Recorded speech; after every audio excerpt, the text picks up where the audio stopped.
ஒற்றை நம்பிக்கை தமிழ் பேரினத்தின் இருளகற்ற வந்த பேரொளி எங்கள் தாய்ப்புலி செந்தமிழன் சீமான் உங்களோடு.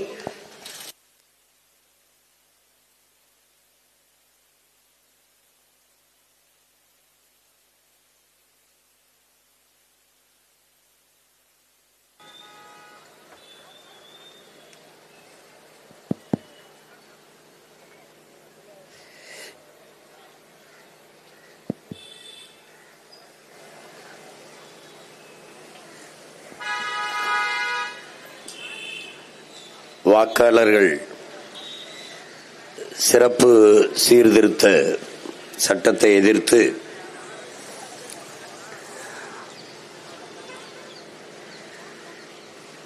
நாம் தமிழர் கட்சி முன்னெடுக்கிற ஆர்ப்பாட்டத்தில் பங்கேற்றிருக்கிற என் உயிர்க்கினிய உறவுகள் அனைவருக்கும் என்னுடைய அன்பும் வணக்கமும்.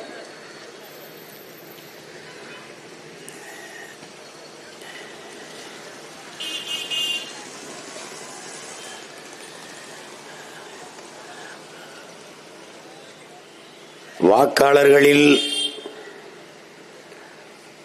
ஒரு சிறப்பு சீர்திருத்தம் என்று சொல்லும் போதே நமக்கு அதில் சந்தேகம், அச்சம், நடுக்கம் எல்லாம் வருகிறது. அதில் இவ்வளவு காலம் விட்டுவிட்டவர்கள் முன்வைப்பது போலி வாக்காளர்கள் அந்த வார்த்தையை பயன்படுத்துகிறார்கள். ஒருவர் 2 வாக்குகளை 2 இடத்தில் வாக்கு செலுத்துகிற உரிமையை பெற்றிருக்கிறார் என்று சொல்கிறார்கள். பிறகு இறந்தவர்கள் பெயர் அந்த வாக்காளர் பட்டியலிலே இருக்கிறது, அது நீக்கப்படவில்லை என்று சொல்கிறார். ஒவ்வொன்றாக நமக்கு எழுகிற கேள்வி,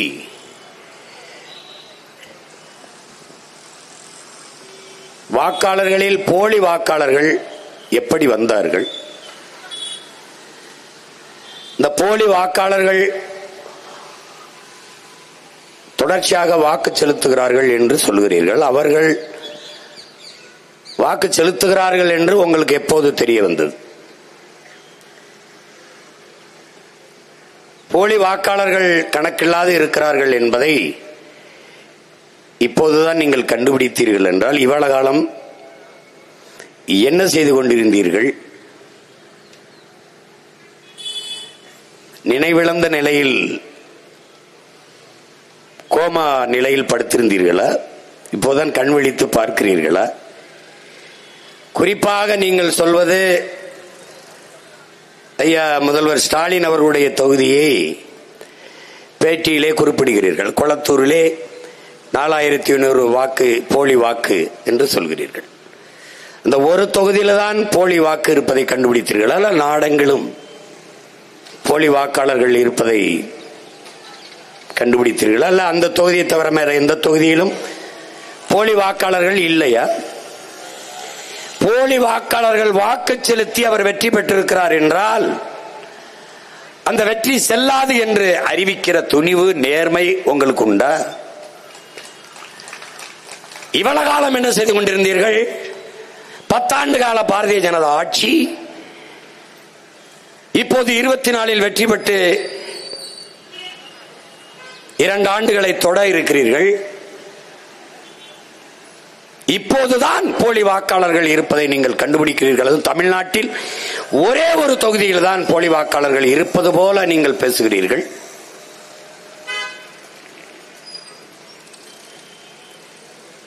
எவ்வளவு கேள்விகளை எழுப்புகிறோம், ஒரு கேள்விக்கு கூட உங்களிடத்தில் பதில் இல்லை.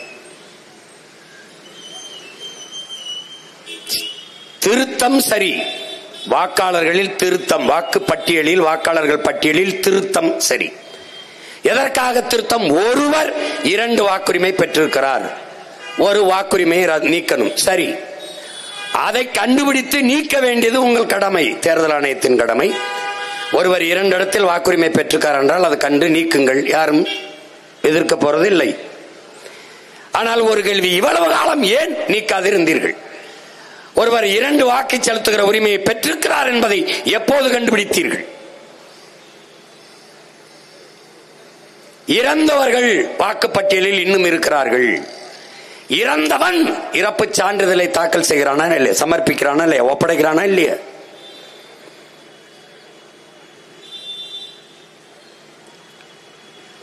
அதை பார்த்த உடனேயே அவரை வாக்காளர் பட்டியலிருந்து நீக்காதது யாருடைய தவறு? யாருடைய தவறு? ஏன் இவ்வளவு காலம் செய்யவில்லை? எங்களை போன்றவர்கள் பலமுறை தேர்தல் ஆணையத்துக்கு முறையிட்டமே. இறந்தவர் பெயர் பட்டியல் இதில் இருக்குது, அது கள்ள ஓட்டாக பதிவாகும், கள்ள வாக்காக பதிவு செய்வார்கள், நீக்குங்கள் என்று ஏன் கவனத்தில் எடுக்கவில்லை? திடீரென்று சிறப்பு சீர்திருத்தம் என்ற பெயரிலே SIR ஒண்ணு, சார்னாவே பிரச்சனை தான் நமக்கு. அது அந்த சார் எந்த சார் என்று கொஞ்ச நாள் ஓடிட்டு இருந்தது. இப்ப இந்த சாரு எந்த சார்னு நமக்கு தெரியுது. ஸ்லேவ் ஐ ரிமைன் சார்னா அதுக்கு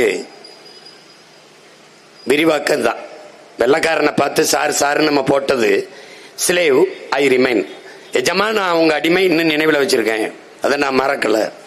அந்த சார் தான் இந்த எஜமானுக்கு இப்ப நம்ம அடிமை. அன்றைக்கு வெள்ளையர்கள் நம்மளை அடிமைப்படுத்தி ஆளும்போது உரிமைக்காக போராடினோம். சுதந்திர போராட்டம், விடுதலை போராட்டம். இன்னைக்கு விடுதலை பெற்ற இந்தியாவில் அதே உரிமைக்காக இந்த கொள்ளையர்களை, இந்த இவர்களை எதிர்த்து போராடி கொண்டிருக்கிறோம். ஜனநாயக நாட்டில் வாக்கு என்பது ஒவ்வொரு குடிமகனின் அடிப்படை உரிமை, மதிப்புமிக்க உரிமை, ஒரு வலிமை மிக்க ஆயுதம் ஜனநாயகத்தில் குடிகளின் கையிலே ஒப்படைக்கப்பட்டிருக்கிறது. அதைத்தான் புரட்சியாளர் அண்ணல் அம்பேத்கர் மதிப்புமிக்க நமது உரிமையை சில ரொட்டி துண்டுகளுக்காக விற்பதென்பது அவமானகரமானது என்று அறிவுறுத்துகிறார். அப்ப மதிப்புமிக்க உரிமை, மக்களாட்சியை ஏற்றுக்கொண்ட ஒரு நாட்டின் குடிகளுக்கு இருக்கிற கடைசி கருவி வாக்குதான், ஓட்டுதான், அந்த உரிமைதான். அந்த உரிமையை பெறுவது, அதை பாதுகாப்பது, அதை தக்க வைத்துக் கொள்வதிலே இவ்வளவு பிரச்சனை என்றால் இது உண்மையிலேயே ஜனநாயக நாடுதானா?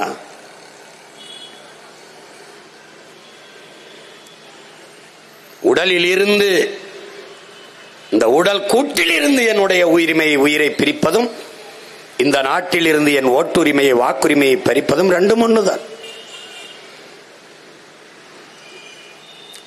ஓட்டுரிமை இல்லை, வாக்குரிமை இல்லை என்றால் உனக்கு இங்க ஒண்ணுமே இல்லை. இந்த மரம் பூக்காது, காய்க்காது, பலன் தராது என்றால் எவனும் தண்ணி ஊத்த மாட்டான், உர வைக்க மாட்டான், பராமரிக்க மாட்டான், கண்டுக்கிற மாட்டான். உனக்கு ஓட்டு இல்லை என்றால் ஒரு பயம் மதிக்க மாட்டான். நம்பி கலைஞன் பேசும்போது, போன தடவை நான் போட்டேன், அதுக்கு முன்னாடி போட்டேன் ஓட்டு, அதுக்கு முன்னாடி போட்டேன் ஓட்டு. ஆமா போட்ட, எனக்கு போட்டியா? அதான் சார் கேட்கிற கேள்வி. எனக்கு போட்டா போடாத ஓட்டு உனக்கு இருந்தான்னா இல்லைன்னா தூக்குடா. அதுதான் இப்ப நாம என்ன செய்யணும்? இவனை மொத்தமா தூக்குடா, அவங்கள தூக்குடா. அதான் நம்ம செய்யணும். இந்த உனக்கு தான் தேர்தலில் நிக்கணும், வெல்லணும், இந்த வேலையெல்லாம் எனக்கு வேலை மயிரே கிடையாது. போட்டா போடுவேன், போயிட்டு இருப்பேன். எனக்கு என் நாடும் மக்களும் தான் முக்கியம். சும்மா தேவையில்லாம இவங்கள மாதிரி நாடகம் போட்டுக்கிட்டு இருக்க கம்பெனி கிடையாது நான். புரியுதா? என்ன வேலை பாருங்க, என்ன வேலை இது? அதை மட்டும் வாக்காளர் பட்டியல் திருத்தம் என்று அறிவிச்சு வந்து, அது 6 மாசம், ஒரு வருஷம், ஒரு ஆண்டு காலம் எடுத்து உரிய அதிகாரிகளை நியமித்து நீ அதை செஞ்சிருக்கணும். எந்தெந்த இடத்துல யார் யாரு 2 வாக்கு செலுத்துகிறார் என்று கூட கண்டு உணராத நீ என்னத்துக்கு தேர்தல் ஆணையம்னு ஒரு நாடகம் பண்ணி வச்சிருக்க? கேட்கறதுக்கு ஏதாவது பதில் சொல்றியா? இது ஜனநாயக நாடுன்ற இந்த நாட்டில் எல்லா தலைவரும் பேசுறானடா. இடைத்தேர்தல் என்றாலே ஆட்சி, எந்த கட்சி ஆட்சியில் இருக்கோ அதான் ஜெயிக்கும்ங்கிறான், சொல்றானா இல்லையா? அப்ப இது ஜனநாயகமாடா? எந்த கட்சி ஆட்சியில் இருக்கிறதோ அதுதான் இடைத்தேர்தலில் வெல்லும் என்றால் அதுக்கு பொருள் என்ன, அர்த்தம் என்ன, என்ன நம்ம புரிஞ்சுக்கிறது? அவன்கிட்ட தான் அதிகாரம் இருக்கும், அவனுக்கு தான் உளவுத்துறை, காவல்துறை, தேர்தல் ஆணையம் எல்லாம் அவர்களுக்காக தான் வேலை செய்வார்கள். அதனால் அவர்கள் கள்ளவாட்டு போடுவார்கள், அவர்கள் எண்ணுவதுதான் வாக்கு, அவர்கள் எண்ணி சொல்வதுதான் வாக்கு. அப்படின்னா எப்படி? அப்ப எதற்கு இது ஜனநாயக நாடு என்று சொல்கிறாய்? எப்படி? ஐயா கருணாநிதி இருக்கும்போது, ஆட்சியில் இருக்கும்போது அம்மையார் ஜெயலலிதா இடைத்தேர்தலில் போட்டியிட மாட்டார்கள். அதிமுக இருக்கும்போது திமுக போட்டியிடாது. ஆனால் 2 பேரும் இருக்கும் போதும் இடைத்தேர்தலில் துணிந்து போட்டியிட்ட ஒரே அரசியல் இயக்கம் நாம் தமிழர் கட்சி மட்டும்தான். விக்கிரவாண்டியில ஓடி போயிட்டா, எல்லாம் ஓடி போயிட்ட. நான் தான் இந்தியா, நான் தான் என்டிஏ. எங்க போன? எங்க போன? எங்களுக்கும் அவருக்கும் தான் போட்டி போட்டிங்கிற. அப்ப என்ன ஆட்டுக்குடல் போட்டி வைக்க போனியா? எங்க போன? அங்க போடாம போன? எங்க போன? ஈரோடு கிழக்கிலே ஐயா கருணாநிதி மகன் ஸ்டாலினுக்கும் பிரபாகரன் மகன் சீமானுக்கும் நடந்தது அங்க போட்டி. எங்க போன? எல்லாம் எங்க போன? நீ முடிவு பண்ணிட்ட. ஐயா ராமசாமியை எதிர்த்து பேசிட்டான். அவர் பிறந்த மண்ணிலே இது பெரியார் மண்ணில்லை, பெரியாரை எனக்கு மண்ணுதான் என்று பேசி நின்னாண்ட பிரபாகரன் மகன் அந்த தேர்தல்ல. இது என்ன பெரியார்? பெரியாரு உங்க பெரியார புதைச்சிருக்கிறத ஏன் மண்ணுடா? இதுல வந்து அங்க மண்ணு இங்க மண். இது பெரியார் மண், வெட்டி வித்து தின்னு. இது திராவிடம், இது தமிழ் மண், பாதுகாத்து வை. அது தமிழ் தேசிய அரசியல். அது திராவிடம், தமிழ் தேசியம். அவரை பேசிட்டு அவன் டெபாசிட் கட்டுத்தொகை வாங்கிட கூடாது. எஜமா முடிவுட்டாரு. இங்க இருக்கிற சார் கள்ள ஓட்டு போடுவதை தடுக்க முடியல. ஒன்னால பல வாக்குகளை கதை சாத்திட்டு போடுறாங்க. கள்ள ஓட்டு என்ன புகாரளி தேர்தல் ஆணையம் கண்டுகொள்ளாது. எவ்வளவு முறையீடு ஏற்று பார்க்காது. காசு கொடுக்கிறான் வாக்குக்கு 1000 2000 தெரியுது, கேட்காது தேர்தல் ஆணையம். இதை எதையும் செய்தா தேர்தல் ஆணையம் என் வாக்கை சரியாக எண்ணி சொல்லும் என்று என்னை நம்ப சொல்றான். பைத்தியக்காரன், நீ பைத்தியம், நான் பைத்தியம் இல்லடா. இப்ப அந்த தேர்தல் ஆணையம் தான் வாக்காளர் சிறப்பு சீர்திருத்தத்தை செய்துகிட்டு ஓடி வருது. அப்ப அந்த சிறப்புக்கு பதில் நம்ம கிட்ட என்ன இருக்குது? என்ன இருக்குது? என்ன வேலை செய்யற நீ? உனக்கு வேலை மயிரில் ஒரு வேலையும் இல்லை. எங்களுக்கு கோடி வேலை இருக்குங்க. ஆத்தால பெண் உழுது பொழைக்கணும், ஆடு மாடு மேய்க்கணும், களை எடுக்கணும், கரும்பு வெட்டணும், வயக்காட்டில் போய் வேலை செய்யணும். அப்பதான்டா சோறு. உழைக்கணும், மேய்க்கணும், ஓட்டு இருக்கா, இது இருக்கா? ஏற்கனவே இளவு ஜனநாயகத்து மேல நம்பிக்கை இல்லாம என்ன இளவு காசு கொடுத்தாலும் 40 50 60 விழுக்காடு தான் வாக்கு பதிவாகுது. காரணம் என்ன? காரணம் என்ன? 100 பேர்ல 60 பேர் 70 பேர் 50 பேர். அது அதிகப்படியா நீ காசு கொடுக்கணும். ஓட்டுக்கு 2000 கொடுக்கணும், மிக்சி கொடுக்கணும், கிரைண்டர் கொடுக்கணும், லேப்டாப் கொடுக்கணும், எல்லாம் கொடுக்கணும். எளவு கர்மாந்திரம் பிரியாணி கொடுக்கணும், குவார்டர் கொடுக்கணும். எல்லாம் கொடுத்தா தான் 60 பேர் ஓட்டு போடவே வர்றான். ஏன் நம்பிக்கை இல்ல? இந்த லட்சணத்துல என்ன? உனக்கெல்லாம் ஓட்டு இருந்தா என்ன, இல்லைன்னா என்ன முடிவு பண்ற. இங்கே அறிவார்ந்த தமிழ் சமூக சொந்தங்கள், என் உயிரின் என் உடன் பிறந்தார்கள் கவனிக்கணும். இந்த நாட்டிலே குடியாட்சியை மக்களாட்சியை ஏற்றுக்கொண்ட நாட்டிலே மக்கள் தங்களுடைய மதிப்புமிக்க வாக்கின் மூலமாக யார் ஆட்சியாளராக இருக்க வேண்டும் என்பதை முடிவு செய்தார்கள். அந்த உரிமைதான் இங்கே போராடி பெற்ற ஜனநாயகம். அந்த உரிமை இங்கே பேசிய தம்பிகள் எல்லாம் கூட குறிப்பிட்டார்கள். ஜமீன்தார் இவ்வளவு நிலம் வைத்திருக்கிற நிலக்கலார்கள் இவர்கள் தான் வாக்கு செலுத்த முடியும் என்கிற நிலை இருந்தது. அதை போராடி தகர்த்து எல்லோருக்குமான உரிமையை பெற்றார்கள். பெண்களுக்கு மறுக்கப்பட்டிருந்தது. பன்னெடுங்காலமாக கல்வி மறுக்கப்பட்டு ஒடுக்கப்பட்டு வீழ்த்தப்பட்டு கிடக்கிற சமூகங்களுக்கெல்லாம் சிறப்பு தொகுதி என்று பெற்றுக் கொடுக்கப்பட்டது. அப்படி போராடி பெற்றது அந்த உரிமை. ஆனால் இன்னைக்கு நிலைமை என்ன? வாக்காளர்கள் தீர்மானித்தார்கள் யார் என் ஆட்சியாளன் என்று. இன்னைக்கு ஆட்சியாளன் தீர்மானிக்கிறான் யார் என் வாக்காளன் என்று. இதுதான் இப்ப நடக்குது.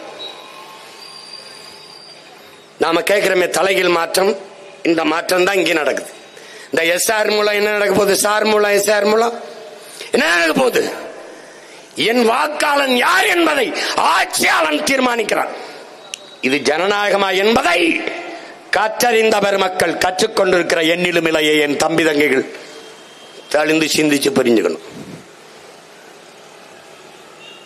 என்ன எதற்கு இது திருத்து போய் உடனே பிறகு செய்யற என்ன செய்யற நீ யார் கேட்டது ஒண்ணு?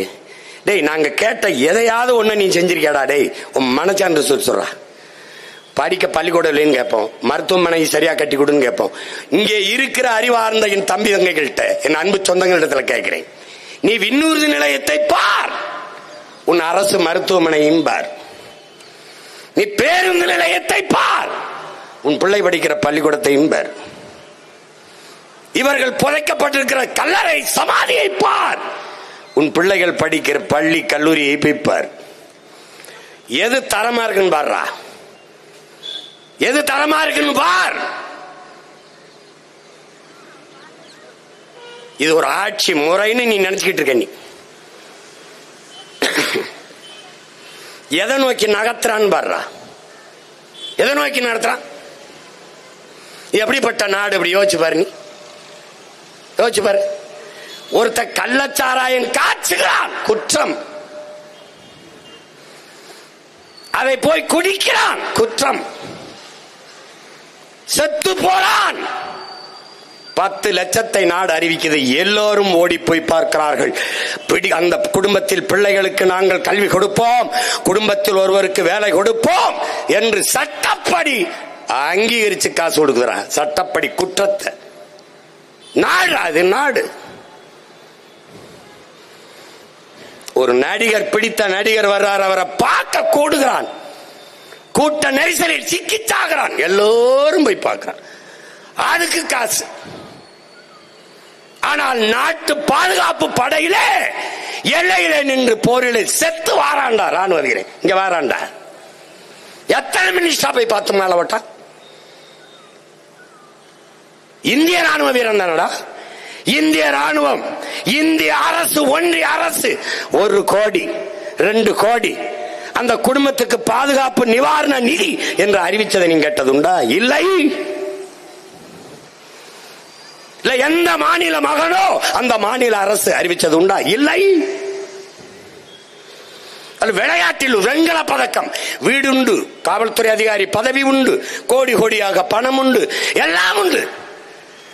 நாட்டின் பாதுகாப்புக்கு போய் உயிரை கொடுத்தவனுக்கு ஒரு மயிரும் இல்லை. இதாண்டா இந்த நாடு, ஜனநாயகம்.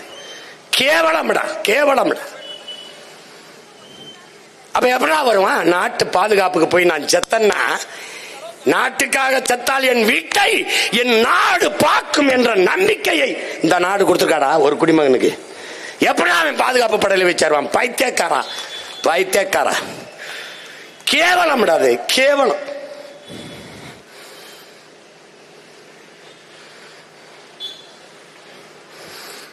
இது என்ன சொல்ற நீ?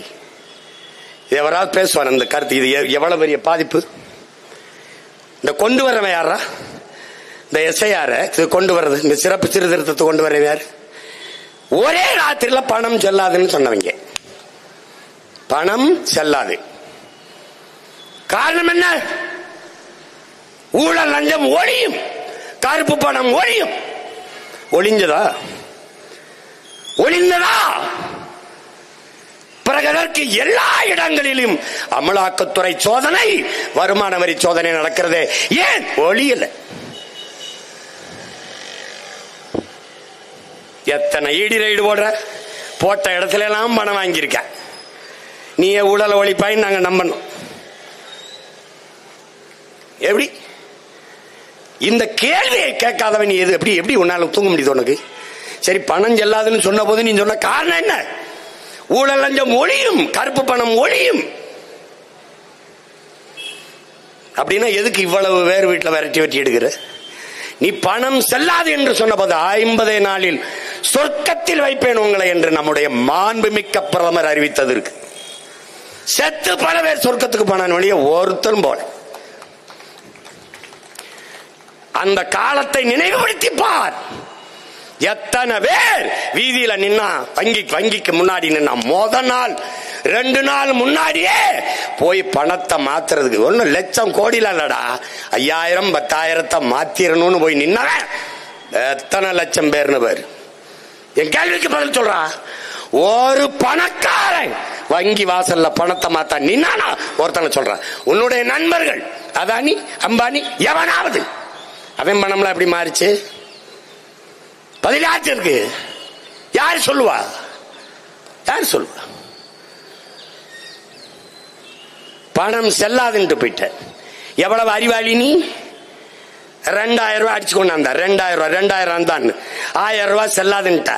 நீ உண்மையிலே அறிவானவனா இருந்தா 1000 ரூபாய் அந்த 2000 ரூபாய் அடிச்சு வங்கிகளில் போய் சேமிச்சு எவ்வளவு பணம் மதிப்பிழக்க போகுதோ அந்த பணத்திற்கு இணையான பணத்தை வங்கிகளில் கொண்டு நிறைத்து விட்டு மக்களுக்கு அறிவிச்சு சொல்லணும்.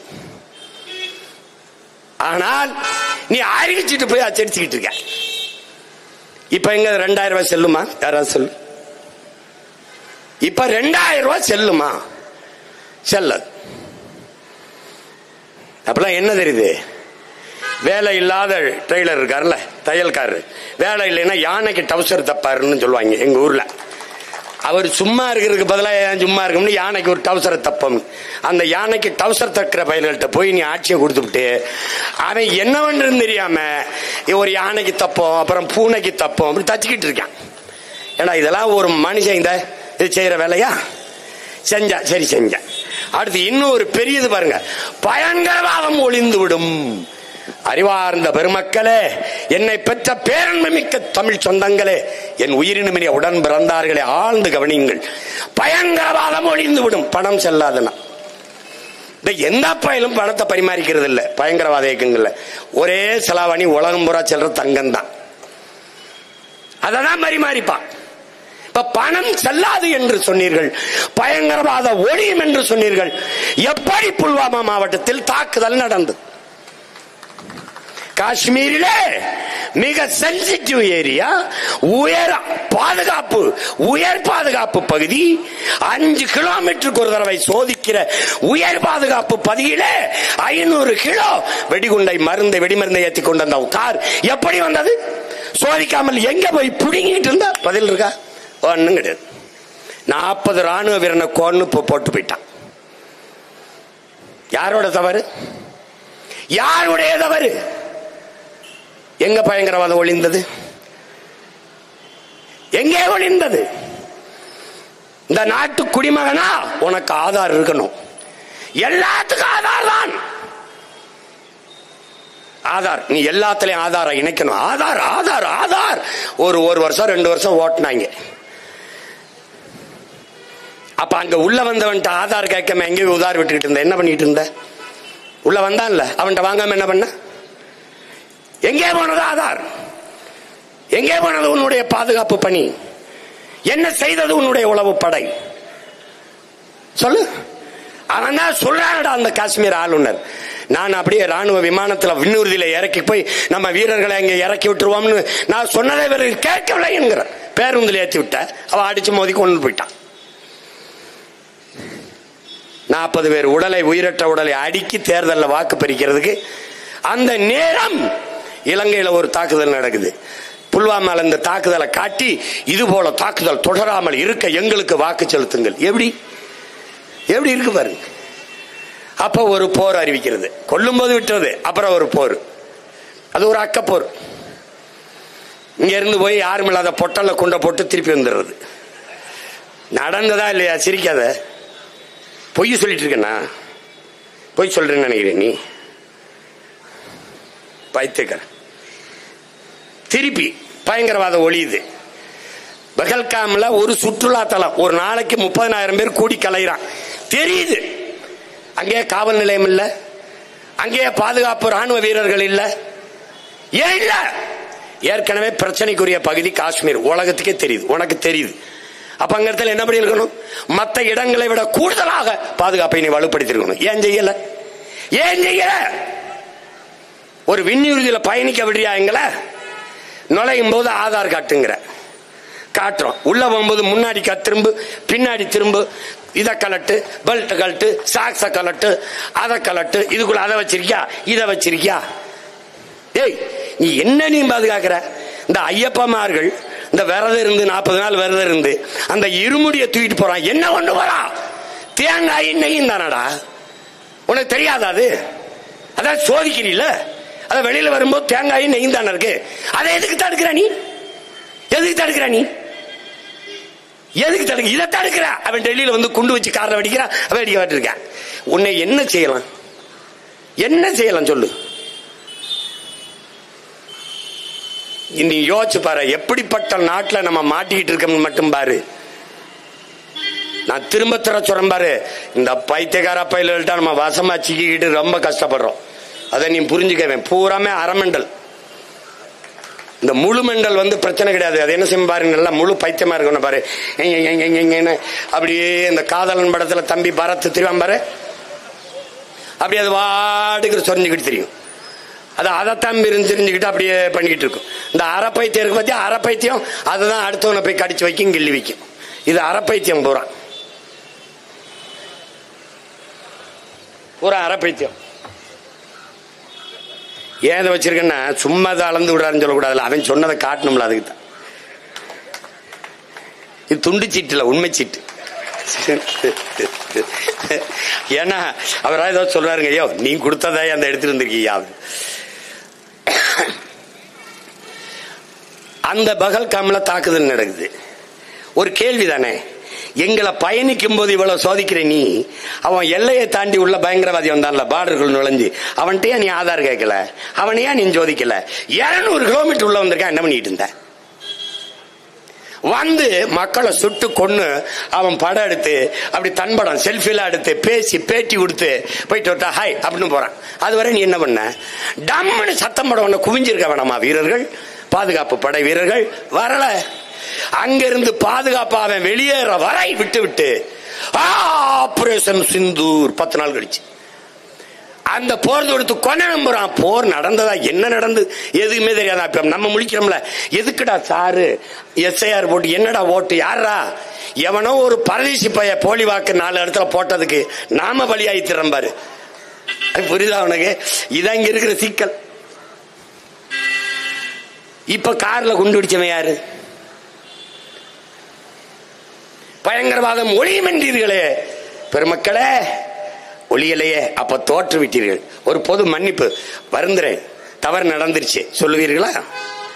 அதை விடு, இதை விடுறா, டேய் இது ரொம்ப வச்சரி விடுப்பா, அது பழைய படம், விட்டுருவோம். அப்புறம் அதுக்கப்புறம் சரக்கு மற்றும் சேவை வரி ஜிஎஸ்டின்னு கொண்டாந்தாங்க. சரக்கு மற்றும் சேவை வரி. இந்த பாரு, சரக்கு மற்றும் சேவை வரியை விதிச்சு நாட்டு மக்களை வரி சுமையை சுமத்தி வாழவே முடியாது என்கிற நிலைக்கு தள்ளிட்டான். நான் ஒருத்தன் தான் சொன்னேன், இந்த சரக்கு மற்றும் சேவை வரி ஜிஎஸ்டி போடுற வரைக்கும் கடையில வியாபாரம். ஜிஎஸ்டி போட்ட உடனே காலையில கடை விற்பனைக்குன்னு எழுதி வச்சுட்டு போயிட்டான். ஏன்னா கடையே வியாபாரம். ஏன்னு கேட்டா, இதைத்தான் நம்முடைய தாத்தா இங்க நமக்கு என்ன சொல்றாரு, இது அடாவடி பொருளாதாரம். ஜேசி குமரப்பா, காந்தியினுடைய தனி செயலாளர் இருந்த தாத்தா, அடாவடி பொருளாதாரம்னா என்னன்னு, அதாவது அண்ணே இந்த பாருங்கண்ணே, நான் ஒரு 100 ஏக்கர்ல கரும்பண்ணே, 10 ஏக்கர்ல வாழைனே, அதை நல்லா தண்ணி போட்டு ஓர வச்சு தோகை கிழிச்சு மண் அணைச்சு வளர்த்து பறிஞ்சிருதுனே, கரும்பு நல்லா வளைஞ்சிருதுனே, வாழை தாரி விட்டுருதுனே, காலையில ஆளுகளை கூட்டிட்டு வந்து வெட்டிட்டு போலாம்னு வரும்போதுனே ராத்திரியில குரங்கு யானையும் மொத்த கரும்பையும் வாழையும் சாப்பிட்டு போயிருதுனே. இது உழைச்சதா? வாழைக்கண்ட நட்டதா? தண்ணி பாய்ச்சினதா? ஆனால் உழைப்பு என்னது? பயனை யானையும் குரங்கும் அனுபவிச்சிருச்சு. அதான்டா ஜிஎஸ்டி. கடை என்னது? முதலீடு என்னது? உழைப்பு என்னது? வரி என்கிற பேரில் மொத்த லாபத்தை எடுத்துட்டு போவாண்டா. இதத்தான் அடாவடி பொருளாதாரம். விளங்குதுன்னு நினைக்கிறேன். இந்த குரங்கு யானை செய்யற வேலைய இந்த சார் ஐட்டக்காரங்க செஞ்சுக்கிட்டு இருக்காங்க. இதுதான் நடக்குது.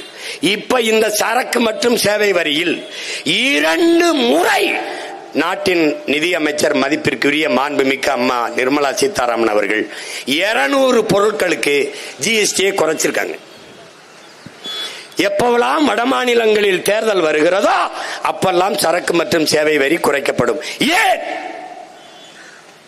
ஏன் குறைக்கிறீர்கள்? மக்களுக்கு வரி சுமையாக இருக்கிறது. அப்ப மக்களுக்கு சுமையாக இருக்கிற வரியை விதிக்கிற நீ ஆட்சியாளன் தானா? நீ உண்மையிலேயே ஒரு நல்ல ஆட்சியாளன் தானா? குடிகளை வருத்தி வாட்டி வரியை பறிக்கிற ஒரு கொடும் வரியை விதிக்கிற நீ எப்படி ஆட்சியாளன்? இப்படிப்பட்ட ஆட்கள் வருவார்கள் என்று 2000ற்கு மேற்பட்ட ஆண்டுகளுக்கு முன்னாடி எங்களுடைய மூதாதை வள்ளுவ பெருமகனார் வேலோடு நின்றான் இடுவென்றது போலும் கோளோடு நின்றான் இரவு என்று பாடுறாப்ல. இதுக்கு என்ன பொருள்? வேல் வச்சுக்கிட்டு அரசாட்சி செய்கிற மன்னன் குடிகளின் நிலைமை தெரியாம வரிய விதிச்சு கடும் சுமையை, பெரும் பாரத்தை, பெரும் கஷ்டத்தை வரியாக விதிச்சு, குடிகளின் நிலைமை தெரியாம வரியை விதிச்சு வசூலிக்கிற முறை இருக்கிறதே, அது எப்படிப்பட்டது? ராத்திரியில முகமுடிய போட்டுக்கிட்டு குறுக்க கம்ப வச்சுக்கிட்டு என்ன வச்சிருக்க எடு அப்படின்னு பறிக்கிற திருட்டு பய செயல் இருக்குல்ல, அதுவும் அந்த மன்னனுடைய செயலும் ரெண்டும் ஒண்ணுதாங்கிறவள. வேலோடு நின்றான் இடுவென்றது போலும் கோளோடு நின்றான் இரவு என்று பாடியது இந்த எஸ்ஐஆர்களுக்கு தான், இந்த சார்களுக்கு தான். இன்னைக்கு என்ன நடக்குது? சாலையில நீ போகும்போது குறுக்க கட்டையை விட்டு எவ்வளவு வச்சிருக்க எடுங்கிறான். அதான் அவர் சொன்னது. கணக்கில்லாத சுமை. வீடெல்லாம் நீங்க கட்ட முடியாதே. செங்கலுக்கு வரி, சிமெண்ட்டுக்கு வரி, கம்பிக்கு வரி, எல்லாவற்றுக்கும் வரி. வரி கட்டலாம், வீடு கட்ட முடியாது. இப்படி ஒரு நாடு. குழந்தைகள் சாப்பிடுகிற பிஸ்கட்டுக்கு 18 விழுக்காடு வரி. முதலாளிகளின் லாப தேவைக்கு விற்கிற, குவியலுக்கு விற்கிற தங்க பிஸ்கட்டுக்கு 3 நாள் உட்கார்ந்து பேசி விவாதிச்சு 3 விழுக்காடு வரி விதிச்ச நாடு நம்முடைய நாடு. நீ பெரிய ஆள் தானே, மக்களின் நலன் சார்ந்த ஆட்சி முறையை நிர்வாகத்தை செய்யற மேதை தானே, அப்புறம் எதுக்கு வரியை குறைக்கிற? நீ விதிச்ச வரி மக்களை பாதிக்கிறது. அந்த பாதிப்போட தேர்தலில் நின்றால் நீ தோற்று போவாய். அதுக்கு பயப்படுற. அது அப்படி நாசம் போயிருச்சா? அதை விடு. நம்ம என்ன கேட்கிறோம் இந்த ஆட்சியாளர்கள்ட்ட? நாடெங்கிலும் சரக்கு மற்றும் சேவை வரியில் மொத்த வருவாய் பெருக்கம் எவ்வளவு? ஒரே ஒரு முறை நிதிநிலை அறிக்கையில் இந்த நாடெங்கிலும் இந்த ஜிஎஸ்டி வரியால் இவ்வளவு வரி வருவாய் பெருக்கம் வந்திருக்கிறது. இந்த பணம் பெருக்கம், இந்த வருவாய் மக்களுக்கு இப்படிப்பட்ட திட்டங்களாக பிரித்து பகிர்ந்து அளிக்கப்படுகிறது ஒரே ஒரு முறை. எப்படி இருக்கு? நாட்டில் பாராளுமன்றத்தின் நிதிநிலை அறிக்கையிலே தூய காற்றுக்கு 4200 கோடி ஒதுக்கிய நாடு உலகத்திலே என் நாடுதான். தூய காற்றுக்கு. தூய காற்றை எப்படி கொண்டு வந்து மக்கள் கொடுப்பிய? எப்படி? எப்படி இடுப்புல ஒரு இடவார கட்டி இங்க ஒரு குடுவையை போட்டு மூக்குல அப்படியே மாட்டிக்கிட்டு தூய காற்றை சுவாசிட்டு போறதா? எப்படி? எப்படி? இந்த டாஸ்மாக் கடை மாதிரி அங்கங்க திறந்து வச்சிருப்பீல? அறிவு இருக்கிறவங்க அவனாவது இதெல்லாம் சிந்திப்பான் நண்பர். நீ எந்த கொம்பாதி கொம்பனும் நற்காட்டை தர முடியாதரா பைத்தியக்காரங்களா? அதை தரக்கூடிய ஒரே ஆற்று கொண்ட உயிர் மரம் தானடா, மரம் தானடா. பைத்தியக்காரங்களா? அதை வெட்டி 8 வழிச்சால 10 வழிச்சால கொட்டு வழி எல்லாம் போட்டுருவான். காட்டை வெட்டி ரோட்டை போட்டுட்டு அப்புறம் 4100 கோடி ஒதுக்குறது. சந்தேகம் வருது இல்ல? ஒண்ணு நம்ம மென்டலாகி பைத்தியம் ஆயிட்டோமா, இல்ல அவங்க தான் பைத்தியமா? எங்க இப்படி எது தவறு எது சரி? நமக்கு செய்திகள் வேற தப்பா இருக்குல்ல. ஆண்டன் சொக்கவே சொல்ற மாதிரி இந்த தோற்று போன சமூகத்தில் அவசியமற்ற செய்தி எதுவோ அதுவே தலைப்பு செய்தியா வரும். இன்னைக்கு இவ்வளவு பேசுறோம்ல, எதுவும் வராது. இந்த தமிழக வெற்றி கழகத்தை பத்தி ஏதாவது ஒண்ணு சொன்னோம்னு வச்சுக்கோங்க, பேசி விட்டார், செய்து விட்டார். கால கொடுமை. இந்த ஏதாவது இந்த கேள்விக்கு பதில் இருக்கா பாரு. இந்த சார் கோஷ்டியல்கிட்ட கேட்கிறேன், இவ்வளவு கேட்டு வரல, ஒரு பதிலும் இல்லை. இப்ப கடைசியா இங்க வர இப்ப வாக்கு சீர்திருத்தம், வாக்கு திருத்தம். உண்மையிலேயே நீ திருத்தணும்னா நீ இந்த எந்திரத்தை, இவிஎம் எந்திரத்தை, வாக்கு எந்திரத்தை தூக்கி போட்டு வாக்கு சீட்டு முறைக்கு வந்துரு. எப்படி போலி வாக்காளர் வருவான்? எப்படி வருவான்? நான் சொல்றேன் தவறு. நான் கொடுத்திருக்கேன், படம் போட்டு காட்டிருக்கேன். இது வாக்கு சீட்டு, இது நன்கொடை சீட்டுன்னு கருதிக்க. இங்க அடிக்கட்டு இருக்கு, இது முனிக்கட்டு. இந்த இடத்துல என் படம் இருக்கு, இங்கேயும் என் படம் இருக்கு, இங்க என் விவரம் எல்லாம் முகவரி எல்லாம் இருக்கு. இப்ப நான் கைரேகை வச்சுட்டேன், நான் கையெழுத்து போட்டேன். இந்த அதிகாரி கிட்ட இந்த 2 இடத்துல என் கையெழுத்து போட்டேன். எனக்கு மை வச்சு போட்டு வாங்கன்றாப்ல வந்தேன். இத வச்சுக்கிட்டு இந்த முனிக்கட்டை அப்படி கிழிச்சு கையில கொடுத்துருவாப்ல. என்ன சொல்லுவாப்ல? பத்திரம். ஏன்? வாக்காளர் உரிமை பெற்றதுக்கு மதிப்பு இல்ல, வாக்கு நான் செலுத்திருக்கேன் இந்த அடையாளம் வச்சிருக்கேன்ல, இதுக்கு தான் மதிப்பு. ஏன்? ஜனநாயக கடமையை இந்த நாட்டில் ஆற்றிய குடிமகன் என்ற சான்றை நான் பெற்றிருக்கிறேன். இப்ப ஒருவேளை அப்படின்னா 100 விழுக்காடு வாக்குப்பதிவு நடக்கும். ஒருவேளை வர முடியல, எங்க அப்பா இறந்துட்டார், என் தாய்க்கு முடியல, என் மனைவிக்கு பிரசவம் இல்ல, எனக்கு முடியல, அருகில் இருக்கிற ஒரு மருத்துவர்கிட்ட சான்றிதழ், அந்த மாவட்ட ஆட்சியர் வட்டாட்சியர் சான்றிதழ் வாங்கி ஒப்படைக்கணும். அது உரியது என்று கருதினால் அந்த இடத்துல வாக்கு நீக்கப்படாது.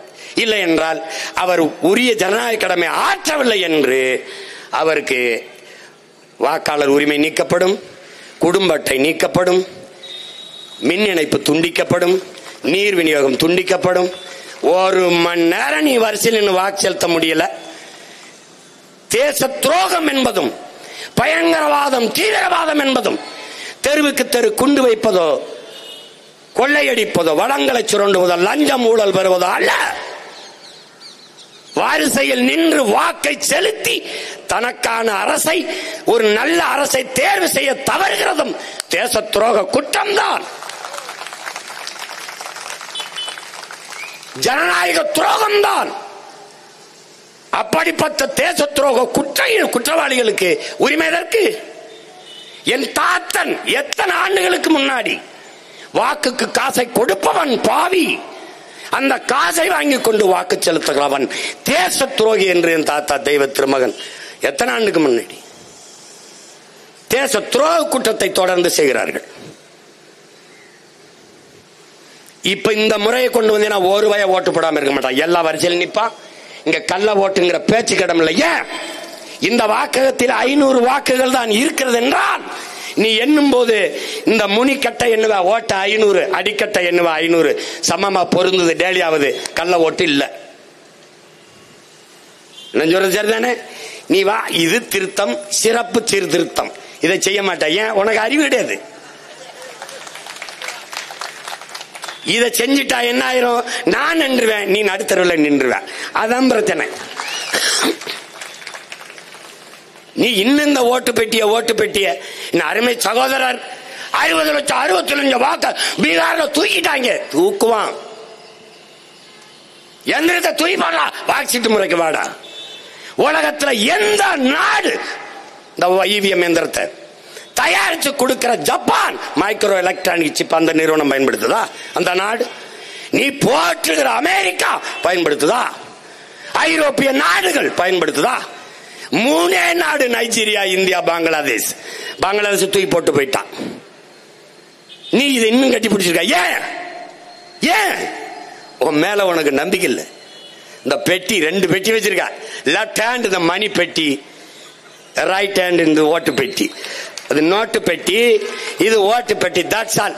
அப்படி நடந்துகிட்டு இந்தியா அவர் நேஷன் ஹே, பாரத் மாதா கே ஜெய் ஹே, நீ இன்னும் வண்டி ஓட்டிட்டு திரா. நீ எழுதி வச்சுக்க, ஒரு நாள் சத்தியத்தின் மகன் என் தாய் தமிழுக்கு ஆற்றல் இருந்தா. நான் சொல்றேன்டா, இலங்கையிலே, பங்களாதேஷிலே, வெனிசுலாவிலே, நேபாளிலே நடந்த மக்கள் கிளர்ச்சி இந்த நிலத்தில் நடக்கல. நாம் பிரபாகர மகன். நீ எழுதி வச்சுக்க. நீ அங்கே நடந்த கிளர்ச்சிக்கு தலைமை ஏற்க ஒருவன் இல்லை. இங்கே ஒரு மகன் 15 ஆண்டுகளாக காத்துக்கிட்டு இருக்கேன். பங்களாதேஷ் அதிபர் தப்பி வந்தார், நீ அடைக்கலம் கொடுத்த. ஆனால் நீ தப்பி எங்க போவாய் நான் பாக்குறேன். அவன் ஒரு ஸ்டேட், நீ 39 ஸ்டேட், 8 யூனியன் ஒன்றிய பிரதேசம். நீ தப்பிக்க முடியாது. சேட்டை பண்ணி எடுத்துற. நீ என்ன ஓட்ட தூக்கு, அதை தூக்கு, இதை தூக்கு, எதை பத்தி கவலைப்படுற? நீ உலகெங்கிலும் மாறுதலை செய்தவன், தன் நாட்டை உயர்த்தி காட்டியவன், கட்டியவன் எல்லாம் மனச்சான்று வழி நடத்தியபடி நடந்தவன் தாங்கிறான். அப்படித்தான் லீ குவான் யூ, அப்படித்தான் எல்லாம். நீ அப்படி இல்லையே, அப்படி இல்லையே. நீ கொடுமை. என்ன நடக்குதுன்னா, அன்னைக்கு என்கிட்ட வர்த்தகம் செய்ய வந்தான் வெள்ளைக்காரன். வர்த்தகம் செய்ய வந்தவன், வியாபாரம் செய்ய வந்தவன் என் நிலத்திலே அரசியல் செய்தான். அடிமை இந்தியாவில் ஆனால் விடுதலை பெற்ற இந்தியாவில் அரசியல் செய்ய வந்தவன் வியாபாரம் செய்து கொண்டிருக்கிறான். இது ரெண்டும் தான் இங்க இருக்கிற சிக்கல். அன்னைக்கு வாக்காளன் தனக்கான ஆட்சியாளனை தீர்மானித்தான், இன்று ஆட்சியாளன் தனக்கான வாக்காளனை தீர்மானிக்கிறான். என்ன பண்ணணும்? கட்சி, ஆட்சி, போராட்டம், இதையால் இதை சரி செய்ய முடியாது. புரட்சி ஒன்றால் தான் இதை புரட்டி போட முடியும்.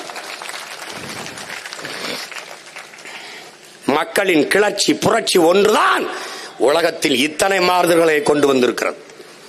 அதெல்லாம் ஒண்ணும் செய்ய முடியாது. எந்த இடத்துல எதுக்கு பதில் இருக்குது? நம்ம கேட்கறது எதுக்காக பதில் வைத்திருக்கிறதா? சொல்லுங்க, எதுக்காக வச்சிருக்குதா? இப்ப இது என்ன சிறப்பு பாருங்க. சீர்திருத்தம் எல்லாம் கேட்கறது சொல்லுங்க. மத்திய மாநில அரசு அல்லது பொதுத்துறை நிறுவனத்திடமிருந்து அடையாள அட்டை அல்லது ஓய்வூதிய கட்டண ஆணை பெற்றுக்கணுங்கிற இந்த இடத்துல படிக்கும்போது நமக்கு மத்திய மாநில அரசுக்கு எங்க பொதுத்துறை நிறுவனம் இருக்கு? ஏதாவது ஒண்ணு சொல்லு. என்ன அமைதி ஆயிட்டிய? இங்க அமைதியா இருக்கிறத பார்த்தா ஒருவேளை நான் ஏதோ தப்பா தர மாதிரி ஆயிருக்கு பாருங்க. பொதுத்துறை நிறுவனம் ஒன்று என்ன இருக்கிறது? டாஸ்மார்க்கை தவிர ஏதாவது பொதுத்துறை நிறுவனம் வேணா டாஸ்மார்க் அதிகாரிகள்ட்ட அந்த சேல்ஸ் ரெப் இருக்காங்கல்ல, விற்பனை முகவர்கள், அவர்கள்ட்ட வேணா வாங்கலாம். சரிக்கா, அதை ரொம்ப ஆழ்ந்து சிந்திச்சு எல்லாத்தையும் தயார் பண்ணிருக்கான் ஐயா. தங்கவிலை வெரி இன்டெலிஜென்ட்லியும் வரல, அவங்களாம் உட்கார்ந்து பண்ணிருக்காங்க. இங்க பாருங்க, அடுத்தது பாருங்க, அடுத்தது விடுவான். தகுதி வாய்ந்த அதிகாரிகளால் வழங்கப்பட்ட பிறப்பு சான்றிதழ். இப்ப எனக்கு ஒரு சான்றிதழ் தர்றாருல, அந்த அதிகாரி தகுதியானவரா இல்லையான்னு அப்படி கண்டுபிடிக்கிறது? ஏண்டா தற்குறிக்கு பிறந்த தற்குறிகளா? தகுதி இல்லாத ஒருத்தனை எப்படி அதிகாரியா போட்ட? அப்ப தகுதி இல்லாதவனையும் நீ அதிகாரியா போட்டிருக்க. தகுதி வாய்ந்த நான் போய் ஐயா இப்படி கேட்டிருக்காங்கய்யா, நீங்க உண்மையிலேயே வேலிடு எலிஜிபிள் ஆபீசர் தானாங்க ஐயா?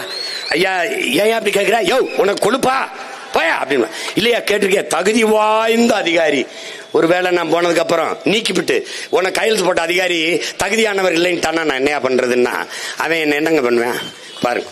தகுதி வாய்ந்த அதிகாரி. சிரிக்காது, என்ன சொல்றதுல சீரியஸ் டாபிக். இப்ப தெரியுதா நம்ம சாதாரண பைத்தியங்கள் இல்ல, அறப்பைத்தியத்திலையும் கேடுகட்ட அறப்பைத்தியங்கள். அடுத்த பாரு.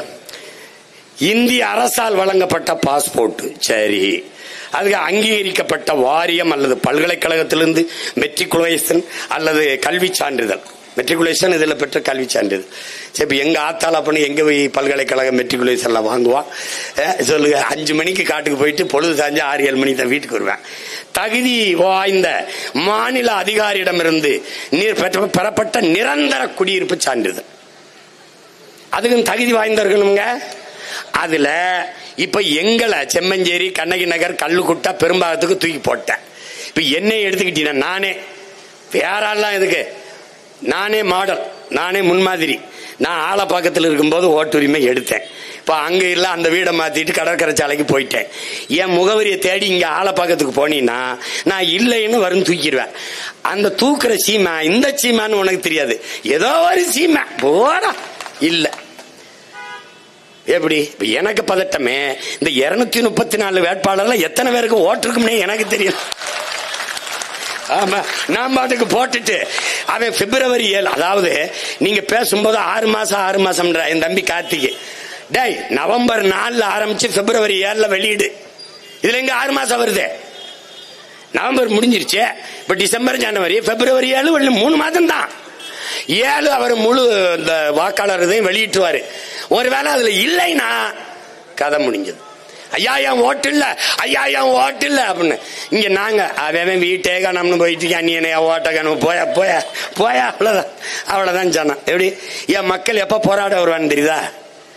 ஓட்டுக்கு அந்த தெருவுல 500 ரூபா கொடுத்துட்டு எங்க தெருவுல வெறும் 200 ரூபா தான் கொந்தளிச்சிருவான். புரியுதா? அது ஒண்ணுதான் அவனுடைய மதிப்புமிக்க மாபெரும் உரிமை, அது ஒண்ணுதான். இதெல்லாம் கிடையாது, இதெல்லாம் அது ஓட்டாது என்ன அப்படி இப்படி. அப்ப என்ன சொல்லணும்? அம்மா ஓட்டு இருந்தா தாம்மா காசு கொடுப்பான். அப்ப ஐயோ ஏன்னா இதுல அடுத்து இன்னும் நல்லா கவனிக்கணும்ல, நல்லா கவனிக்கணும். இந்த SC ST, OBC, SC ST, அதுல தகுதி வாய்ந்த, அதே தகுதி வாய்ந்த இதையெல்லாம் நமக்கு போட்டிருக்கான்ல, இந்த இதையெல்லாம் கடைப்பிடிக்கணும். அந்த நாய்க்கு தகுதி இருக்கான்னு முதல்ல நம்ம யோசிக்கணும். இதையெல்லாம் செய்யன்னு சொல்றான்ல, டேய் நீ உண்மையிலே தகுதி வாய்ந்தவன் தானா? உன்னையெல்லாம் யாரா அங்க உட்கார வச்சது? தகுதி வாய்ந்த ஆளுகள் யாருன்னு பாத்தீங்கன்னா health officer, health labour. Health officer கிடையாது, ஹெல்த் லேபர் யாரு? நம்மாலதான், நம்ம அண்ணன் தம்பி பூச்சி மருந்து அடிப்பான்ல, கொசு மருந்து, அவன். அங்க அங்கன்வாடியில் நம்ம அக்கா தங்கச்சி இருக்குல்ல, அது சத்துணவு ஆயா, அவங்களாம் இந்த பூத்து லெவல் எப்ப தெரியாது அவங்களுக்கு, பிஎல்ஓ அவங்க தான். ஒரு அம்மா எல்லாம், என்னமா நீ உட்காந்துருக்க? என் கணவர் தான் போயிட்டாரு பாத்துக்கன்ட்டு உட்கார்ந்துருக்கேன். இதுல நம்ம ஐயா எதிர்க்கிறது இந்த சங் பரிவார் கும்பலை, இந்த பாசிச பாஜகவை, இந்த பிஜேபியை, சனாதன கும்பலை எதிர்க்கிறோம். எப்படி எதிர்க்கிறது? இந்த எஸ்ஐஆர், இந்த சிறப்பு சீர்திருத்தத்தை எதிர்க்கிறோம். தமிழ்நாடு அரசு சொல்லுது, ஐயா ஸ்டாலின் சொல்றாங்க, அனைத்து கட்சியை கூட்டுறாங்க, ஆர்ப்பாட்டம் நடத்துறாங்க. ஒரு அறிவிப்பு வருது, ஐயா அப்படி பிடிச்சுக்கிட்டு இருக்காரு. அவசர உதவி ஆலோசனை பெற இந்த எண்ணுக்கு தொடர்பு கொள்ளுங்கள். எதிர்க்கிறீங்களா ஏற்கிறீங்களா? ஏன்னா ஏற்கனவே உங்க நாடகத்தை நாங்க சின்ன பிள்ளையிலிருந்து பாக்குறோம். நீங்க கச்சத்தீவை கொடுக்கும் போது இப்படி இருந்துட்டு, கொடுத்தக்கப்புறம் மீட்க போராடுவேன். நீட்டை கொண்டு வரும்போது வாழ்த்து கடிதம் எழுதிட்டு, நீட்டை அதை நீக்கிற ரகசியம் எங்களுக்கு தெரியும். எல்லாமே இப்படி ஒரு பல்டி, அப்புறம் அப்படி ஒரு பல்டி. இதுல எந்த பல்டி? புதிய கல்விக் கொள்கை எதிர்க்கிறோம், வேற பேர்ல ஏற்றுக்கிறது. இவங்க எப்படி பேர் மாற்றுவாங்க தெரியுமில்ல? எல்லாமே பேரும் தமிழ் பேர் அறிஞர்கள்னால இலவசம் நீங்க திட்டினீங்கன்னா, விலையில்லா மடிக்கணினி, விலையில்லா மிதிவண்டி, விலையில்லா மாவரைக்கிறேந்திரம், அப்படி போயிருவாங்க. கிட்டிய திருடிட்டான், சிறுநீரக திருட்டு அப்படி சொல்ல, சிறுநீரக முறைகேடு, புரியுதா? முறைகேடு, குடிகாரம் அப்படி சொல்ல, மது பிரியர்கள், வன்முறை செஞ்ச அப்படி சொல்லக்கூடாது. பெண் மீது ஈச்சை பட்டுட்டார், அது கள்ளக்காதல். காதல் என்ன? கள்ளக்காதல், நல்ல காதல், எல்லாமே ஒரே காதல், நல்ல காதல் தான். திருமணம் கடந்த உறவு. தமிழ் அகராதிக்கு பொழிப்புற எழுதுற அயோக்கிய பயல்களா, உங்களை விட்டா வள்ளுவெல்லாம் ஏன் ரொம்ப காலத்துக்கு முன்னாடி செத்து போனா நினைக்கிறீங்க? இந்த மாதிரி ஒரு கேவலம் கட்டவங்களை நம்ம பார்க்க வேண்டியது வந்துரும்னு ஒண்ணுக்கும். எங்க அம்மா நிர்மலா, நம்ம அம்மா நிர்மலா, இந்த அவன் விஜய் மல்லையா, இந்த இருக்காங்க, இந்த நீரவ் மோடி, இவங்க எல்லாம் 10,000 கோடி 9,000 கோடி 11,000 கோடிய எடுத்துட்டு ஓடிட்டாங்க அப்படி சொல்லக்கூடாது. திருடிட்டார்கள் சொல்லக்கூடாது. முதலீடு செய்து தோற்று போனவர்கள். அப்ப இங்கிருந்து ஒருத்தன், அம்மா எனக்கு ஒரு 5,000 கோடி கொடுங்கம்மா, நானும் முதலீடு செய்து தோற்று போறேம்மா. ஐயோ ஒன்னும் பண்ணிக்க முடியாது. நீங்க எந்த வழியிலும் தப்பிக்க முடியாது. தப்பிக்க முடியாது. நம்மள தப்பிக்க வழி இல்லாமல் கதவை சாத்தி கொண்டு அடித்தால் பூனை கூட புலியாக மாறி பாயுங்கிறான். இப்ப நாம பூனை இல்ல, பிறவி புலிகள். பூனையின் இனமா புலியின் இனமடா, வாடா பொருதி பாப்பம்ங்கிறார் ஐயா. உங்களுக்கு தெரியும் ஐயா, நம்ம ஐயா முத்துலிங்கம். நம்ம புலியின் இனம். இப்ப நம்மள கதவை சாத்திட்டு அடிக்கிறான். இப்ப நம்ம விடுறதா இல்லையாங்கிறத நம்ம தான் முடிவு பண்ணோம். இப்ப பாருங்க, அடுத்து அதுல என்னென்ன, பீகார்ல யோகேந்திர யாதவ் உச்ச நீதிமன்றத்தில் ஒரு தாக்கல் செய்யறார். மொத்தம் அறிவிச்ச வாக்கு 8,22,00,000 பீகார்ல. இந்த பீகாரை பின்பற்றுங்க, பீகார் முறையின் போட்டுக்காங்க. அடுத்தது அவன் வாக்கு பெற தகுதி பெற்றவர்கள் 8,22,00,000. ஆனா பெற்றவர்கள் 7,41,00,000. விடுபட்டவர்கள் தகுதி இருந்து அந்த வாக்கை உரிமையை பெற முடியாம 81,00,000. அப்படின்னா எத்தனை தொகுதின்னு நீ கணக்கிட்டுக்க. அதுல அதிகப்படியாக பெண்கள், இஸ்லாமியர்கள். புரிஞ்சிருச்சா? அதுல ஒரே முகவரியில் 100 பேருக்கு வாக்குரிமை கொடுத்துருக்கான். ஒரே முகவரி இல்ல, அப்படின்னாலும் ஒரு வீட்டுல 100 பேர் வாழ முடியாதுல்ல, கொடுத்துருக்கான். அந்த மாதிரி இதுலயே 4,50,000 வாக்கு கொடுத்துருக்காப்ல. அந்த மாதிரி ஒரே முகவரியில 100 பேர் கொடுத்துருக்காப்ல. அதுக்கப்புறம் என்ன பண்ணிருக்காம பாருங்க, ஒவ்வொன்றும் பாருங்க. இந்த இரட்டை வாக்குரிமையை திருத்துறேங்கிறதான சிறப்பு திருத்தம். அதுல என்ன பண்ணிருக்காரு, ஒரே தொகுதியில 5,24,00,000 பேர் ஒரே தொகுதியில 2 வாக்குரிமை பெற்றுட்டாங்க. இவன் சீர்திருத்தம் செய்யறேன்னு போயிட்டு அது 5,2,24 லட்சம் பேருக்கு ஒரே தொகுதியில கொடுத்துருக்கான். திருப்பி இரட்டை வாக்கு வெவ்வேறு தொகுதியில 63.09 பேர் 9 விழுக்காடு இந்த வெவ்வேறு தொகுதியில பெற்றிருக்கான் 2 வாக்குரிமை. இப்ப எங்க திருத்தினதுக்கு அப்புறம் தான் இதை சொல்றது. புரியுதா? திருத்தினதுக்கு அப்புறம் தான் அவரு இவ்வளவு கோளாறு நடந்திருக்குன்னு உச்ச நீதிமன்றத்தில் போய் அறிக்கை தாக்கல் செஞ்சிருக்காப்ல.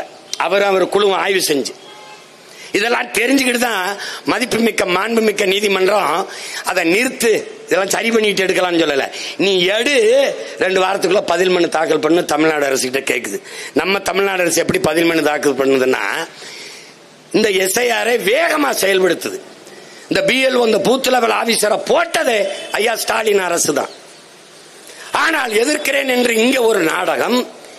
எதிர்கட்சியா இருக்கும்போது இந்திக்காரனை போடா, ஆளுங்கட்சியான இந்திக்காரனே வாடா. இந்த பீகாரில் 65 லட்சம் பேர் அல்லது 1.5 கோடி பேருக்கு வாக்குரிமை கொடுப்பதில் திராவிட முன்னேற்ற கழகத்திற்கோ அதிமுகவுக்கோ ஒரு பிரச்சனையும் இருக்க முடியாது. ஏனென்றால் அவன் கூலிக்கு வந்தவன் வாக்குக்கு 1000-500 கொடுத்தால் வாக்கை போட்டு விடுவார். அது ஒன்றும் பிரச்சனை கிடையாது. ஏன்னா இவர்கள் எல்லோருக்கும் இந்தி தெரியும். உதாரணமாக அறநிலைத்துறை அமைச்சர் மாண்புமிகு நம்முடைய ஐயா சேகர்பாபு அவர்கள் இந்த சவுகார்பேட்டையில் தீபாவளிக்கு எல்லாருக்கும் பரிசு கொடுத்து இவர் வாக்கு மேகே நமக்கு போட்டு மேகே இந்தியில பேசுவார்கள், இந்தியிலே சோறுட்டு விட்டுவார்கள், இந்தியிலே பேசி வாக்கு கேட்பார்கள். ஏன்? அவர்கள் நாடு இல்லை, இது அவர்கள் நிலமும் இல்லை, அவர்களுக்கு அதை பற்றி கவலையும் இல்லை. என் மொழி சாவதோ, என் இன உரிமை பறிபோவதோ, என் நிலம் வளம் களவு போவதோ, எதை பற்றியும் அவர்கள் கவலைப்பட மாட்டார்கள். ஏன் நாம கவலைப்படுவோம்? ஏன்னா இந்த ஒரு இடம் தான் நமக்கு இருக்கு, இந்த ஒரு இடம் தான் இருக்கு. எனக்கு வரலாறு இருக்கு. தெற்காசிய முழுமைக்கும் பரவி வாழ்ந்தேன், இந்திய துணைக்கண்ட முழுமைக்கும் பரவி வாழ்ந்தேன். பயன் இல்லை, காலடியில் அரைக்கிற இடம் தான் இருக்கு. இதுலயும் 6 பேர் அங்கிங்கும் கால் வச்சிருக்கான். இப்ப இந்த கால்களை அப்புறப்படுத்தலைன்னா நிக்க இடம் இல்லாம போயிடுவான். இருக்க இடமற்றவன் அனைத்துலகம் பேச அருகதையற்றவன். உன் இடத்தினை உறுதி செய், உன் இனத்தை முன்னிறுத்து. இருக்க இடமற்றவன் அனைத்துலகம் பேச அருகதையற்றவன். சும்மா நிக்க இடம் இல்லாம அமெரிக்க ஏகாதிபத்தியமே, ரஷ்ய முண்ட நிக்கிற இடம் ஒண்ணுது இல்லைங்கிட்டு போ, எதையா போயிட்டு படாங்கிட்டு. என் தம்பி சொல்ற மாதிரி கோயம்புத்தூர்ல போய் அந்த வட இந்தியர்கள் கடை வச்சிருக்க இடத்துல நீ பேட்டி இருக்கும்போது தமிழால வந்தா வேலை கொடுப்போம் சொல்றானே இல்லையா? சேலத்துல மளிகை கடை தேநீர் கடை வச்சிருக்கேன், முழுக்க ராஜஸ்தானி. நான் சொல்றது உனக்கு இப்ப புரியாது. நான் போதிக்கும் போது எது ஒன்றும் உனக்கு புரியாது, பாதிக்கும் போது புரியும் உனக்கு. நீ ரொம்ப நாள் நடக்காது தம்பி. இந்த தேர்தல் இவன் போட்டு இந்த எஸ்ஐஆர் மட்டும் செயல்படுத்திட்டான், 29 தேர்தல்ல அவன் தீர்மானிப்பான். நீ ஒண்ணு தள்ளி விடுவான், ஓட்டு போடாங்கிட்டுருவான். இது இந்தி பேசுற இன்னொரு மாநிலமாகும். நமக்கிட்ட இருக்கிற பிரச்சனைகளை நீங்க புரிஞ்சுக்கணும். 8 கோடி தமிழர்கள், 1.5 கோடி வன்னியர், 1 கோடி கன்னடர் கவுண்டர், 1 கோடி தெலுங்கு தேவர் எல்லாம் பேசுவோம். எத்தனை கோடி நீ இருந்தாலும் வன்னியர் 1.5 கோடியா? வன்னியனா நிக்க மாட்டா. ஒன்னா கவுண்டர் 1.5 கோடியா? ஒன்னா நிக்க மாட்டாய். முக்குளத்தோர் கல்லர் மரவர் அகமுடையரா? நிக்க மாட்டாய். மரவனை நிறுத்தின அகமுடையர் போட மாட்டாய், கல்லனை நிறுத்தின மரவன் போட மாட்டாய். பறையரா ஒன்றாக மாட்டாய். நீ சாதியாபமும் நான் நிக்க மாட்டாய், நீ மொழி இனமாவும் நிக்க மாட்டாய். எப்படி உனக்கு வலிமை வரும்? ஆனால் அவன் 1.5 கோடி வட இந்தியன் என்றால் நீ தமிழ் என்று ஒரே மொழியில் ஒன்றாகவில்லை, அவன் இந்தி என்று ஒரே மொழியில் ஒன்னா நின்றுவான். நீ நான் சொல்றத நீ நம்பல, நிக்கிறானா இல்லையா பொறுத்திருந்து பார், நிப்பான். அப்போது பெருத்த லார்ஜஸ்ட் கம்யூனிட்டி நார்த் இந்தியன் இந்திக்காரன் வந்துருவான். நீ அப்ப வாணியனும் பேச முடியாது, கவுண்டனும் பேச முடியாது, தேவரனும் பேச முடியாது, பறையனும் பேச முடியாது, நாடாரு, செட்டியாரு, தேவேந்தரர் ஓஹோ தள்ளி போன்றுவான். அந்த கர்ம வேற நமக்கு வர மாட்டேங்குது, ஏதோ பேச்சு விட்டு போயிடுவான். இதெல்லாம் கவனத்தில் வச்சுக்கிட்டு வேலை செய். அவன் தொலைச்சிட்டான், முடிச்சு விட்டான், நீ ஒன்னும் இல்லை உனக்கு. அதனால கடைசி அந்த ஓட்டு வச்சிருந்தது 1000-500 வித்து பொழைச்சிக்கிட்டு இருந்த, இப்ப அதையும் எடுத்துட்டாப்ல. இப்ப பிஜேபி அவருடைய வாக்கை உறுதி செய்து இது பார்க்கும். ஏற்கனவே நான் பேசுறேன், தம்பி கார்த்திக் கூட பதிவு செஞ்சான் பாருங்க, 40,000 வாக்கை கன்னியாகுமரியில் தூக்குச்சு. ஏன்னா அவ்வளவு மீனவனு கிறிஸ்தவ மீனவன் நமக்கு ஓட்டு போட மாட்டான், தூக்குடான்னு தூக்கிடுச்சு. இப்ப என்ன செய்யும், இஸ்லாமியர் கிறிஸ்தவ வாக்க பிஜேபி தூக்கும். இந்த திமுக என்ன செய்யும், அதிமுக வாக்கு, நாம் தமிழர் சீமா வாக்கு. தம்பி விஜய்க்கு அவர் வீட்டுக்கு போகும்போது விஜய் பாடம் இருந்தா நம்ம வீட்டுல தூக்கிட, அங்க சீமா பாடம் இருந்தா தூக்கிடுவான். ஐயா எடப்பாடி அது தெரியாம அவரு ஏன் பதறுகிறீர்கள் அப்படின்றாப்ல. உங்களுக்கும் ஜத்தாயா பதறிக்கிட்டு இருக்கமியா ஐயா, ஐயா உங்களுக்கும் ஜத்தாயா கதறிக்கிட்டு இருக்கமியா ஐயா, கவனமா பண்ணுங்கய்யா. அவங்க பயங்கரமான ஆட்டக்காரங்க, சேம் சைடு கோல் போடுவாங்கயா, மகாராஷ்டிரால போட்டிருக்காங்கயா. அவ்வளவு பெரிய ஆளு பால் தாக்கரே, அந்த மண்ணின் மக்களுக்காக ஒரு அரசியலை கட்டி எழுப்பி கொண்டாந்தாப்ல. அவருடைய மகன் உத்தவ் தாக்கரே இருக்கும்போது அவரோட கூட்டணி வச்சு வந்து 42 சட்டமன்ற உறுப்பினர்களை ஒரு ஆளுக்கு 30 கோடியை கொடுத்து தூக்கிட்டாங்க. இவன் ஊழல் லஞ்சத்தை பேசுவாயா. 42 சட்டமன்ற உறுப்பினர்களை ஒரு உறுப்பினருக்கு 30 கோடி கொடுத்து வாங்கி பிஜேபி ஆட்சி அமைச்சு அவரை கட்சியே முடிச்சுட்டோம்ல. அவர் பேசுறாரு, சீமான் பேசுற அரசியல நாங்க பேசியிருக்கோம், நாங்க மதம் என்று போனதுல சரிஞ்சிட்டோம், மொழி இனத்திலேயே நின்றுக்கணும்னு பேசுறாப்ல. ராஜ் தாக்கரே, உத்தவ் தாக்கரே ஏன் மதம் மாறிக்கொள்ளக்கூடியது, மொழியும் இனமும் மாற முடியாது. இன்னைக்கு தமிழன்னா நாளைக்கு கன்னடனாவோ, மலையாளியாவோ, பீகாரியாவோ, குஜராத்தியாவோ, நோ சான்ஸ், வாய்ப்பில்லை ராஜா, மாற முடியாது. இவன் அவன் எல்லாரும் சரியா இருப்பான், நம்ம சரியாகணும் நினைச்சா தவறுன்றான். பயங்கரமா பேசி விட்டுருவான். பீகாரியா பகாரியா இவங்க தான் பேசினது. பஞ்சாபியரை தவிர இவரையும் பஞ்சாபுக்குள் உள்ள விடாதீர்கள் பேசியவர் நம்மால் தான், ஐயா பிரதமர் மோடி அவர்கள் தான். ஒரிசாவிலே கார்த்தி பாண்டியன் அவரை அதிகாரத்தில் உட்கார வைக்க போகிறீர்களா? பூரி ஜெகநாதர் கோயில் உண்டியலும் சாவியும் தமிழ்நாட்டில் இருக்கிறது. நம்மளை திருட்டு போய் பட்டம் கட்டி அங்க ஒழிச்சே விட்டான் நவீன் பட்நாயக். ஒரு தமிழன் ஆட்சிக்கு வரல. ஆனா இங்க எத்தனை பேரு கும்மி அடிக்கிறான்.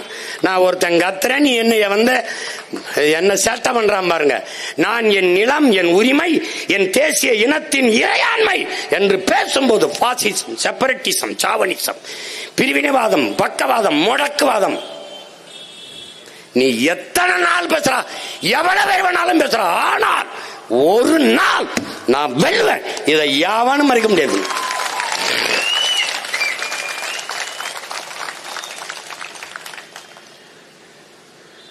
மரத்தோட பேசிட்டுருக்காப்ல, மாட்டோட பேசிட்டுருக்காப்ல, தண்ணீரோட பேசிட்டு கடலோட பேச போறாப்ல. ஒருத்தரெல்லாம் கடலை கட்டி பிடிச்சிட்டு அழுகிறேன்றாப்ல.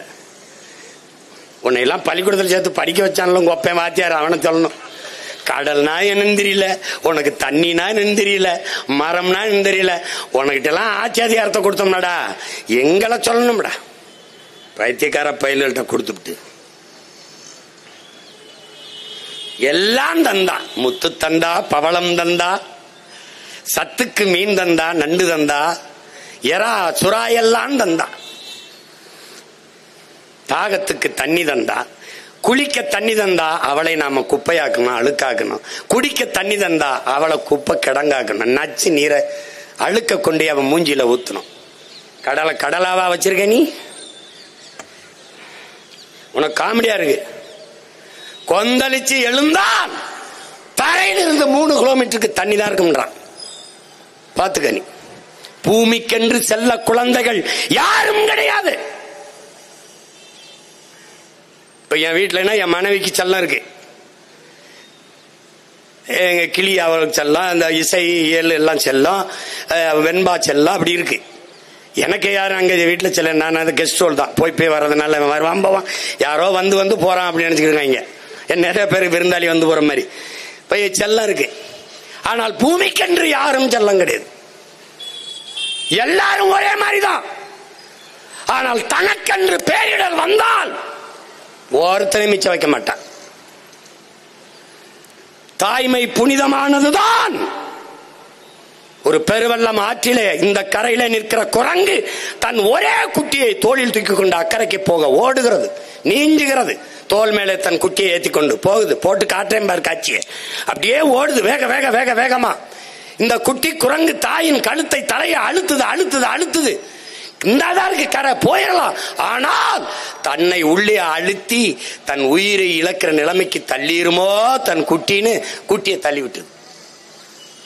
விட்டுட்டு என்ன செய்யுது, கரைக்கு போய் கரை சேர்ந்துருது. குட்டி வெள்ளத்தோட போயிருது. செல்லமாக வளர்த்த குட்டிதான், பெத்த குட்டிதான். ஆனால் தனக்கு பேரிடர் என்றால் கைவிட்டு. அது மாதிரிதான் இந்த பூமி தாய். பேரிடர் வந்தால் அது அப்பனும் இல்ல ஆத்தானும் இல்ல, எல்லாத்தையும் அடிச்சு விட்டு போயிருவான். சுனாமியில எவனும் ஜாதி பார்த்து மதம் பார்த்து விட்டு போனாலாடா. அந்த நிலை விரைவில் வரும், நீ எழுதி வச்சுக்க.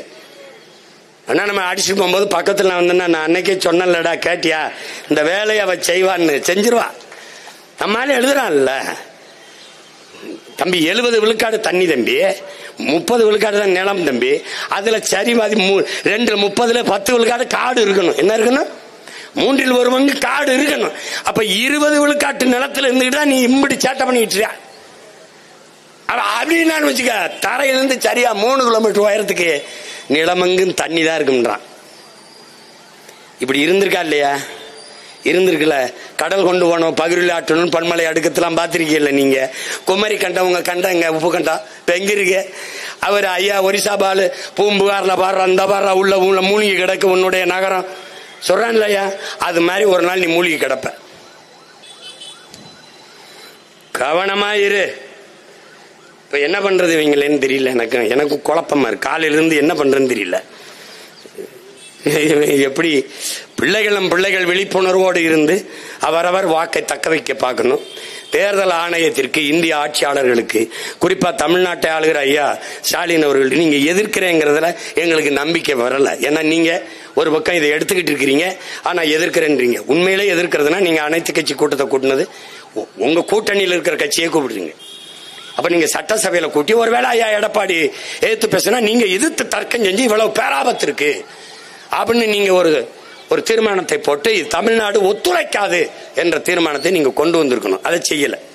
நீங்க அவசரமா பிஎல் வந்த பூத் லெவல் ஆபீசரை போட்டு அதுக்கு ஆலோசனை நாங்க உங்க ஆளுகள்லாம் காணொலியில அதை இப்படி பதிவு பண்ணுங்க அப்படி பதிவு பண்ணுங்கன்னு சொல்லி, இது என்னது? உங்க மாமன்ற உறுப்பினர்களை உங்க வாக்கை உறுதிப்படுத்திட்டு போறது. அப்ப எங்க வாக்கெல்லாம் பிஜேபி அவங்க வாக்கு. எவன் தனக்கு வாக்கு இல்லையோ அவனுக்கு வாக்கு இருக்க வேண்டிய அவசியம் பிஜேபிக்கு இல்ல. இப்ப அங்க வெளியேற்றப்பட்ட 81 லட்சம் பேர் இருக்கான்ல, அவன் இங்க வருவான். இங்க பீகார்ல அவங்க அப்பா அம்மாவுக்கு வாக்குரிமை இருந்தா இங்க எடுத்துக்கலாம்னு நீ ஒரு விதி வச்சிருக்க. ஆனா எனக்கு என்ன சொல்ற, 2002 போட்டியா? எங்க அம்மாட்ட போய் என் தாத்தா மாசிலாமணியும் பர்வதம்மாலும் இறந்து போயிட்டாங்க அம்மாச்சி. அவங்க ஓட்டு உரிமை எங்க இருக்குன்னு கேட்டா எங்க அம்மா பாப்பா அங்கிட்டுன்னு போயிடும். என்ன அதான் நடக்க போகுது. இப்ப நீ வேணா பாரு, எத்தனை அதிகாரி அடி வாங்கிட்டு ஓட போறான்னு தெரியல. இன்னும் கொஞ்சம் நாள்ல பாரு. நீ எவனாவது இந்த ஃபார்ம்னு சொல்லு, ஃபுல் ஃபார்ம்ல இருக்கான் என் பசங்க. நான் அப்புறம் அதுக்கு பொறுப்பேற்க முடியாது. I am very sorry. என்ன தம்பி அபவுட் சதீஸ் அப்படி போயிட்டு வேண்டிதான். நம்மளால இத பார்த்து பண்ணுங்க, நியாயமாற பார்த்து பண்ணுங்க. ஏன்னா நீங்க ஒரு திருத்தத்துக்கு ஒரு அளவு இருக்கு. இவ்வளவுலாம் உங்களால 2 மாசத்துல இதை கொடுத்தா 5 கோடி பேருக்கு நீங்க இந்த படிவத்தை கொடுத்துட முடியுது உங்களால. ஆனா நீங்க சாதி வாரி கணக்கெடுப்பு எடுக்கிறதுக்கு உங்களுக்கு கடுக்குது, அப்படியே கஷ்டமா இருக்கு.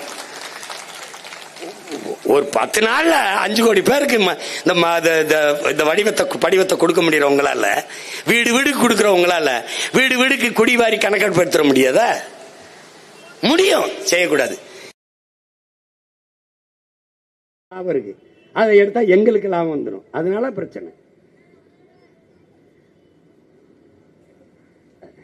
வணக்கம் வணக்கம். அதனால மதிப்புமிக்க ஆட்சியாளர்கள்,